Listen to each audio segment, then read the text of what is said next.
Imagine this on your screen. Lois Griffin, the perfect suburban mom, smiling sweetly at dinner. Smash cut to Lois sneaking behind Meg's back to kiss her girlfriend. Then switch again. Lois in a nightclub sheepishly grinding with a pop star. Then one more. Lois literally running an affair for months while Peter is on tour. That's the whiplash we're dealing with here. A highlight reel of infidelity scattered through comedy. Visually, it plays like a soap opera trapped in a cartoon eyebrow raise. And by the end, you're left asking, how much is too much? Did Lois Griffin's cheating start as a random joke, or was it a straight-up betrayal hiding behind a laugh track? That's the million-dollar question, because what looks like a simple gag, Lois kissing Meg's girlfriend in front of an audience, turns out to be the opening scene of her whole infidelity playbook. The setup is sold for comedy, sure. Mom swoops in, does the "let me show you how it's done" kiss. Watch this.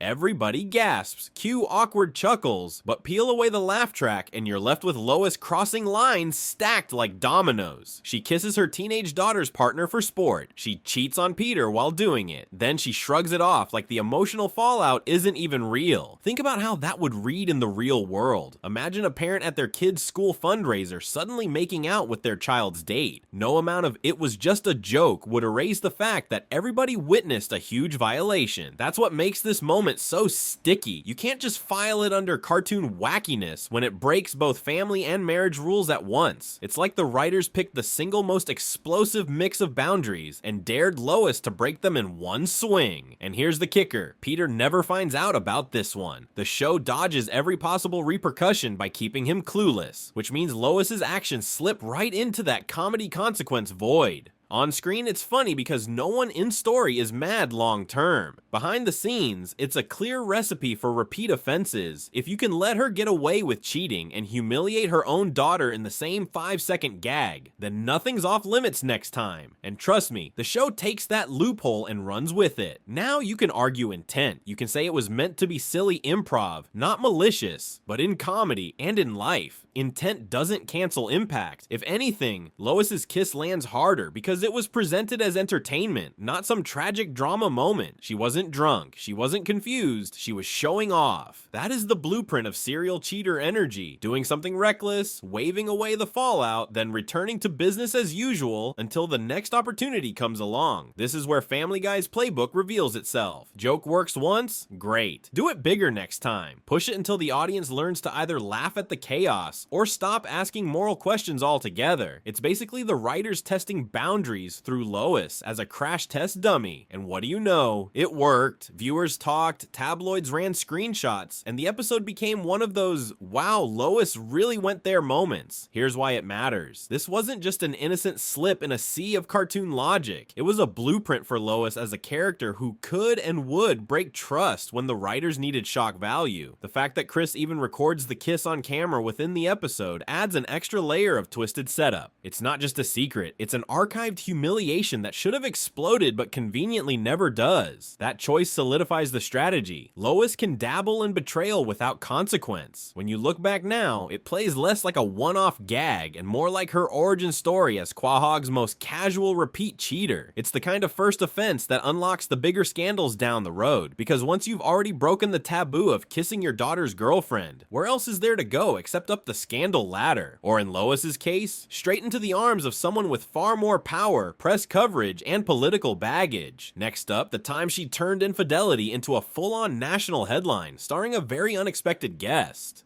When an ex-president shows up on your cheating resume, you're not in the gray area anymore. That's the point where Lois Griffin stops playing dangerous flirting games and flat out checks the box for full affair. The episode that drags her into this spotlight is basically one long parody road trip where Peter somehow bonds with Bill Clinton. The setup plays like a buddy comedy gone wrong, but the punchline for Lois is that she doesn't just shake the president's hand, she ends up in his bed. Here's the thing, the Clinton storyline is dressed up as political parody. It pokes fun at scandal, power, and America's obsession with leaders behaving badly. But strip away the White House backdrop and the cartoon exaggeration, and what you've got is Lois making an intentional choice to betray her marriage. I don't know what what came over me.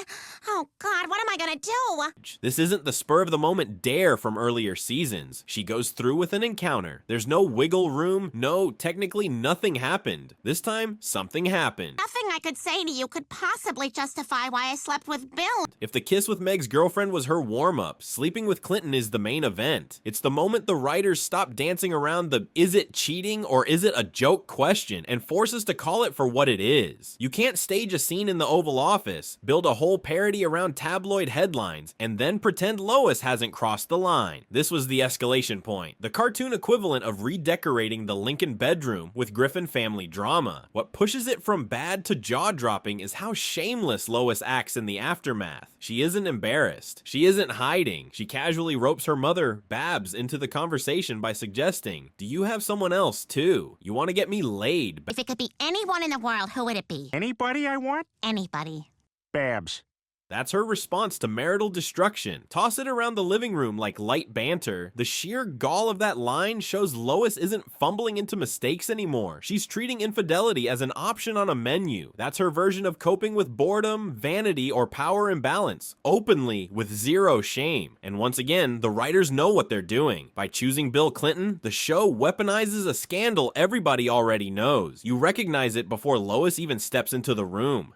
Family Guy isn't writing a fresh affair plot, it's parodying America's most famous cheating story and inserting Lois as the willing replacement. That's meta comedy, but it's also cementing her status as an outright cheater instead of a harmless flirt. The wildest part? Peter tries to balance the scale by joking that maybe he'll get even with her mom. That's his comeback, like a playground tit for tat, except involving your wife's actual mother. Played for laughs, but underneath it confirms the core dysfunction. Peter doesn't defend their marriage. He threatens to match her betrayal with one of his own. If Lois is rewriting scandal canon, Peter is turning it into a casual family dare. And suddenly, the Griffins aren't a sitcom couple with bumps in the road. They're a reality TV plotline squeezed into 4 minutes of animation. From a storytelling angle, the Clinton arc is a clever way to test how far they can push Lois while keeping the audience laughing. The cartoon mask gives them cover to play with tabloid energy. Power imbalance? Sure. Public scandal? Of course. The Oval Office as a literal stage for infidelity? Why not? The absurdity makes it funny, but it doesn't erase Lois's deliberate choice. That's why this moment sticks. It's not Lois experimenting with boundaries or acting out once. It's full confirmation. She is an unfaithful wife, and she's fine with it. Forget Monica. Lois was busy rewriting presidential romance scandal canon. Next up, she trades political parody for something much more personal, a midlife meltdown where cheating wasn't about influence or celebrity, but about chasing youth she thought she lost.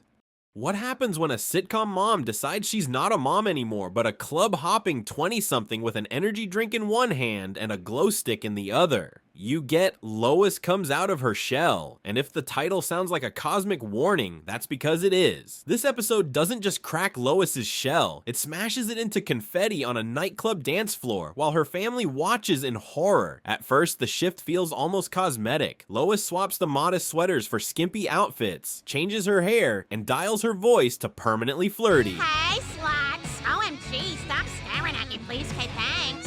On paper, it looks like a makeover montage ripped from a teen movie. In practice, it's Lois shoving her maternal identity into a trash can and reinventing herself like she just discovered early 2000s reality television. That's the punch. The mom who spent decades as the sensible Griffin is suddenly trying to text speak with teenagers and chase validation at the bar. And instead of running for the hills, Peter weirdly cheers her on. He watches his wife act like she just got a fake ID, and instead of pulling her aside, he acts amused. His support is so shallow, it might as well come printed on a novelty mug. This reaction would almost be funny if it didn't underline the clear fracture. Lois is broadcasting her insecurities at full volume, and Peter is clapping at the spectacle rather than acknowledging the marriage crisis hiding underneath it. The cringe factor skyrockets once Lois takes her performance outside the home. Picture her grinding on stage in a nightclub while kids her son's age snap photos. Then cut to her backstage, getting way too flirty with a pop idol who looks like he should be working as the mascot for an energy drink company, not flirting with someone's mom.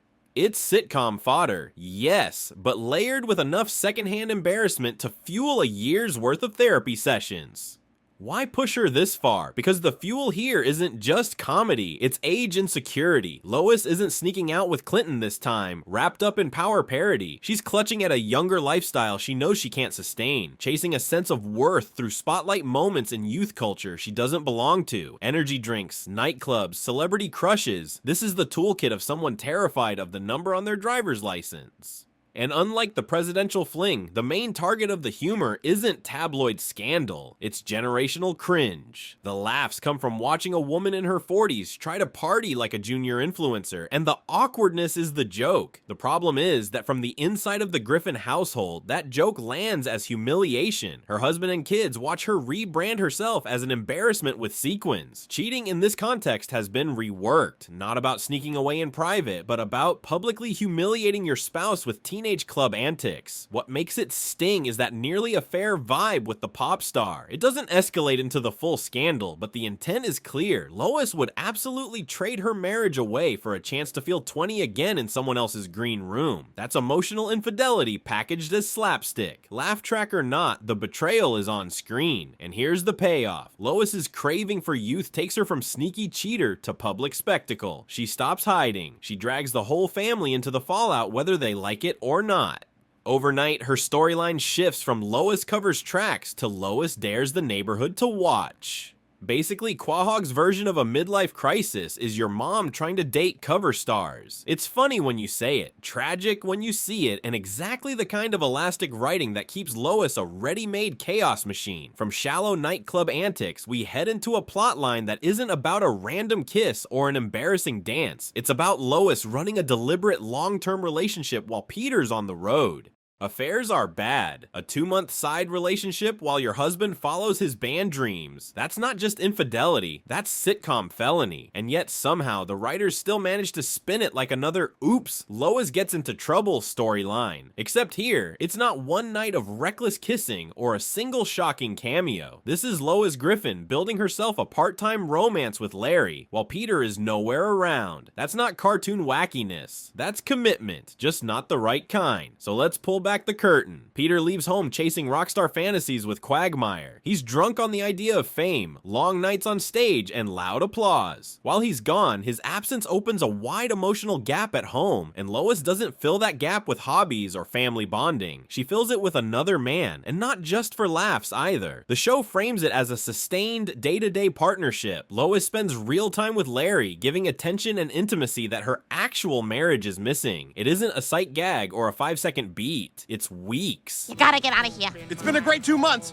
That extended timeline makes this affair different from all the other messy moments. Earlier, a kiss could be explained away as impulsive. A fling with Clinton could be hung on political parody. But 2 months, that's not impulse. That's a routine. Lois is literally balancing 2 tracks of her life. One where she plays the supportive wife to Peter's chaotic stunts, and another where she's essentially living with her side partner. This wasn't a mistake built for shock value. It was a full-on double life crafted by the writers to hit harder. And then you get to the kicker. Larry isn't just some random rebound with a convenient car. He's later revealed to be biologically tied to Peter. Yes, out of all Quahog's eligible bachelors, Lois ends up entwined with someone from her husband's bloodline. That's where the cheating spiral officially turns into a soap opera plot. You don't just have betrayal, you have incest-adjacent betrayal, the kind of storyline daytime melodramas would milk for years. In the world of Family Guy, it's brushed past with jokes. But for Lois's record, this is catastrophic. Think about the escalation.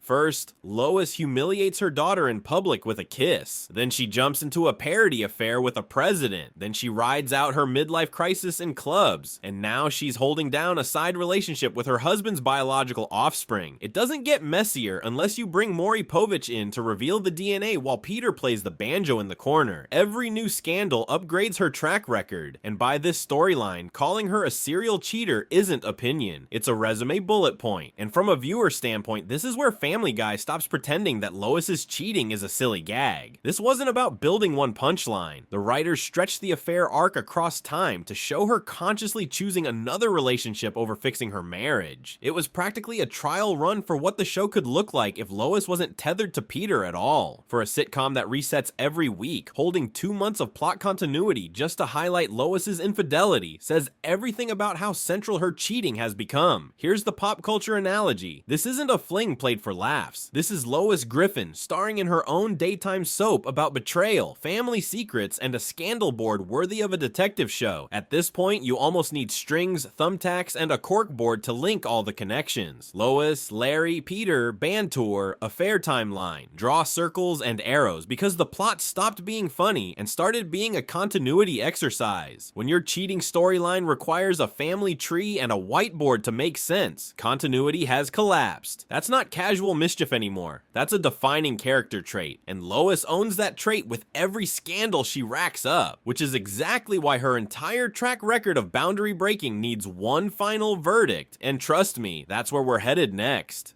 Lois Griffin isn't just a character who cheats. Cheating is the character. Her side hustles, flings, and full-blown affairs stopped being accidents a long time ago. They've become a built-in part of Family Guy's rhythm, right up there with cutaway gags and Peter wrecking something important. You expect it. The writers engineered her chaos as a recurring device, and it worked. The question is, how far is too far? For comedy? For marriage? For someone who's still sold as the sensible Griffin?